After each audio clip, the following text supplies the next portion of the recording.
नमस्ते, अभिवादन आपका इनोसेंट इन्वेस्टर के इस नए वीडियो में। दोस्तों बात करेंगे नाटू नाटू की। भाई साहब ऑस्कर जीत लिया इस गाने ने और इतनी खुशी मिली मुझे, इतनी ज़्यादा खुशी मिली कि मैं आज की मार्केट में जो तकलीफ़ थी उसको आराम से सहन कर सकता हूँ। ठीक है, इन दोनों भाई साहब को आप देख लीजिए, कमाल का डांस इन्होंने उस सॉन्ग में किया है।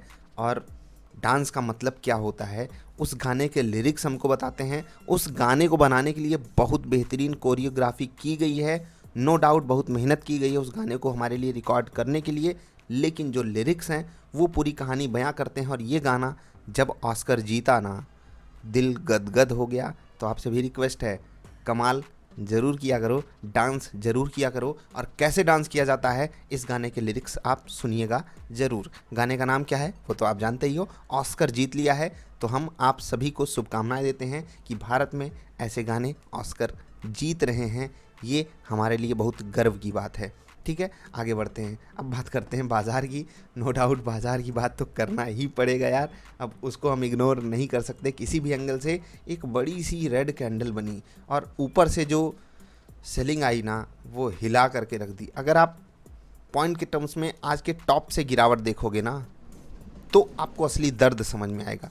क्योंकि हम 530 से 184 पे आ गए, तो 330 पॉइंट उधर, 20 पॉइंट इधर, 350 पॉइंट, 350 पॉइंट अगर आप परसेंटेज टर्म्स में देखोगे तो लगभग 2% की गिरावट होती है। ठीक है, लगभग टॉप से। और लोग ट्रैप में फंसे हैं क्योंकि बाज़ार ऊपर जाने का नाटक करने वाली थी, इवन कर रही थी शुरुआत में। ठीक है, इवन निफ्टी ट्रेडर सेटअप का पहला पॉइंट वहाँ पर फंस गया। तो हम कुछ नहीं कर सकते, ऐसी बाज़ार को हम कोई झटका थोड़ी दे सकते हैं कि वो ऊपर जाने का ड्रामा कर रही है और हम वहाँ पर पॉजिटिव ट्रेड ना लें। हमारे बस में क्या है, स्टॉप लॉस, दैट्स इट। वो आपका रेडी होना चाहिए। लेवल्स दिखाते हैं आपको। ठीक, ये आपके लिए 3 लेवल्स हैं जो यहाँ पर प्लॉटेड हैं। इसके अलावा भी कुछ लेवल थे, जैसे एक लेवल था 400 के पास। ठीक है, 400 के जस्ट पास था, एग्जैक्टली याद नहीं है वो लेवल। लेकिन आप इस लेवल की अहमियत यहाँ से चेक कर सकते हो। बाज़ार ऊपर निकल जाती है, उस लेवल पे थोड़ा सा समय बिताती है, नीचे आ जाती है। और हाँ, ध्यान रखिएगा, इस लेवल के जब बाज़ार नीचे आ जाती है, ना यहाँ ऊपर जा पाती है, ना यहाँ ना यहाँ ना यहाँ, बहुत कोशिश करती है, नहीं जा पाती, तोड़ देती है लेवल। 440 के पास थोड़ा सा झटका लगता है, फिर 400 के पास आती है। काफ़ी जगहों पे बाज़ार समय बिताई, लेकिन अंततः बाज़ार नीचे आती गई और एक भयंकर वाला लो बनाया, लगभग 110-120 का। जी हाँ, 120 का लो बनाया बाज़ार ने। बहुत छोटी सी रिकवरी दिखा करके क्लोजिंग हुई 3 बजे के बाद, लेकिन वो रिकवरी ऐसी नहीं थी कि हम उससे खुश हो जाएं। हाँ, ऐसे निफ्टी से संकेत अभी फ्लैट आ रहे हैं, कोई दिक्कत नहीं है। एक चीज़ जो हमको आपको ज़रूर देखनी चाहिए वो है गोल्ड का प्राइस। ठीक, अब ये कैसे लिंक्ड है वो आप समझ लो। पिछले 3 दिन में सोने का दाम आज ही लगभग 3% ऊपर है सोने का दाम। ठीक है, गैप अप किया और वहाँ से ऊपर ही आकर के ट्रेड कर रहा है। पिछले ट्रेडिंग सेशन में भी लगभग 1.5% ऊपर था, उससे पहले वाले ट्रेडिंग सेशन में लगभग 0.5% ऊपर था। तो 3 दिन में लगभग 5% की तेज़ी सोने ने दिखाई है। और 3 दिन में अपनी बाज़ार का क्या हाल हुआ है, 1 2 3 आप देख सकते हो कितना बुरा हाल हुआ है। 17,800 का हम टच करके एक समय खड़े थे और अभी 17,200 के नीचे क्लोज करके खड़े हैं। कुछ कर सकते हैं ऐसे? नहीं कर सकते यार। एक्सटर्नल इन्फ्लुएंस, एक्सटर्नल फैक्टर हमारे बस में चीज़ें नहीं होती हैं। जो चीज़ें बस में हैं उसकी बात मैं लगातार आपसे करता ही रहता हूँ। FIDIs का डेटा देखेंगे, थोड़ा सा न्यूट्रल है। DIIs ने बाइंग करी है छोटी हो गई, बहुत फाइट करने की कोशिश करी इन्होंने, लेकिन फिर भी लगभग 150 करोड़, 130-135 करोड़ पीछे रह गए। इंट्राडे स्टॉक्स नोट कर लीजिए। ग्रासिम, क्यों आपको यहाँ पर ट्रेड करना है, आई होप आपको बताने की ज़रूरत नहीं है। कौन सी वीडियो देख करके आप ऐसे स्टॉक में ट्रेड कर सकते हो, पिवट पॉइंट सर्च कर लीजिए, pivot point video by innocent investor आपको मिल जाएगी। SBI कार्ड रहेगा आपके लिए दूसरा इंट्राडे स्टॉक, और तीसरा इंट्राडे स्टॉक रहेगा आइसर मोटर्स। ये स्टॉक किस पैरामीटर पे सेलेक्ट किए जाते हैं उसके लिए वीडियो है, how to select stocks for trading. ठीक है, तो ये हो गई बात ओवरऑल ट्रेडिंग किन स्टॉक्स में करनी है उसकी। FIDIs का हमने डेटा देख लिया। अब आपको लेवल्स बताया, उससे पहले जेक्स निफ्टी को देख लेते हैं। एक समय तो ये भी नीचे जा कर के ट्रेड कर रही थी, आज 17,087। ठीक है, कोई बात नहीं, अभी 17,200 पे आकर के खड़ी है। अगर आप पॉइंट के टर्म्स में देखोगे ना, जी जी जी, ये छोटा मुद्दा नहीं है। 17,087, 110 115 पॉइंट रिकवर करके आपके सामने ट्रेड कर रही है एसजेएक्स निफ्टी। तो ये हमारे लिए एक अच्छा संकेत है कि नीचे से रिकवरी आई है। लेकिन अगर आप नेट टू नेट पॉइंट के टर्म्स में देखोगे कुछ खास तेज़ी है नहीं, 10-15 पॉइंट। ये याद रखिएगा फ्यूचर्स का रेट है, तो एग्जैक्टली आप इस प्राइस से आप कैलकुलेट नहीं कर सकते हो। फ्यूचर का प्राइस लगभग वहीं पर आ गया है, तो ठीक है, कोई बात नहीं, चीज़ें अंडर कंट्रोल हो जाएंगी। और मैंने आपको इसीलिए टेलीग्राम पे मैसेज के रूप में कुछ बातें भी बताई कि स्मार्ट एसआईपी जिनको करना है और टॉपअप जिनको करना है अपना फोलियो, उनके लिए एक बढ़िया मौका दिया है बाज़ार ने। यहाँ से रिकवरी आसान तो नहीं होगी, लेकिन आपको ऐसा नहीं सोच लेना है कि तकलीफ़ बहुत ज़्यादा है।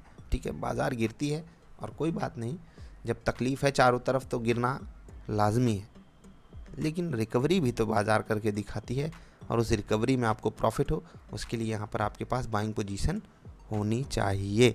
ठीक है, अब बात कर लेते हैं लेवल्स की जो आपके लिए आएंगे काम। देखो 17,200 पे बाज़ार खड़ी है। मैंने आपको कुछ एक बात बताई थी कल कि बाज़ार अगर इस क्रूशियल लेवल को तोड़ गई तो 17,000 को टच ज़रूर करेगी। अभी अगर आप चार्ट के टर्म्स में देखोगे ना, तो बाज़ार में बहुत पेन है, बहुत पेन है। ऐसे आपको यहाँ पर समझाता हूँ। देखो, हम 3 दिन से लगातार गिरे, ठीक है, नो डाउट बाज़ार ओवरसोल्ड जोन में है, पुट कॉल रेशियो हमारे ही फेवर में आकर के खड़ा है।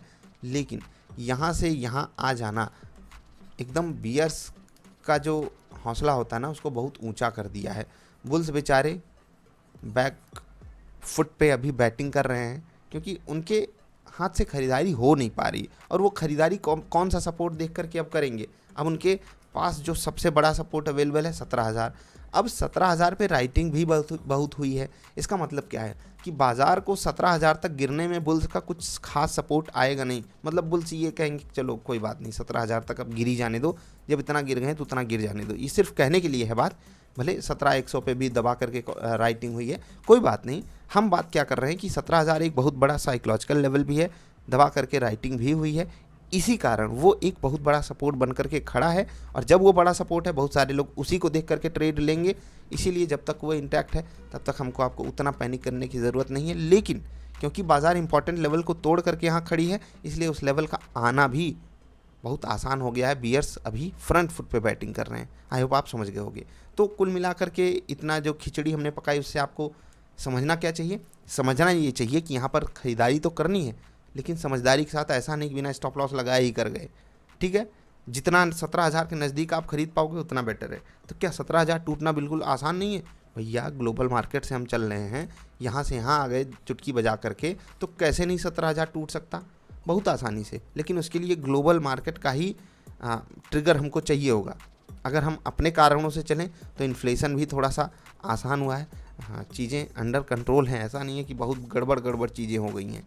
ठीक है, तो 17,000 के पास टिक जाना आसान हो जाएगा, लेकिन कारण अपना होना चाहिए। तो देखो, जब भी ऐसा कुछ हो जाता है ना, तो वहाँ पर बहुत सारे इफ़ एंड बट्स हो जाते हैं। तो आपको क्या करना है? सेटअप पे रहना है, लेवल्स पे फोकस करना है, क्वालिटी स्टॉक्स के साथ रहना है। और लॉस हो रहा है तो ये भी समझना है कि यही स्टॉक्स हैं जो प्रॉफिट भी देंगे। सही समय का इंतज़ार करना है। ठीक है, अब लेवल्स मैं आपके लिए लिख रहा हूँ। ये आपके लिए इंपॉर्टेंट लेवल्स हैं, ध्यान रखिएगा। 17,222, 281, 364 ये रहेगा रेजिस्टेंस। सपोर्ट रहेगा 17,200, 17,141 और 17,070 पे। 39,600, 39,707 और 39,900 ये रहेंगे रेजिस्टेंस। सपोर्ट रहेगा बैंक निफ्टी के लिए, सपोर्ट रहेगा 39,510, 39,375 और 39,135। एसजेएक्स निफ्टी को एक बार फिर से देखेंगे, फिर आपसे विदा लेंगे। आप इतनी रात में आए वीडियो देखने, मुझे बहुत अच्छा लगा। पसंद आई वीडियो बिना लाइक किए मत जाना। जल्दी मिलते हैं।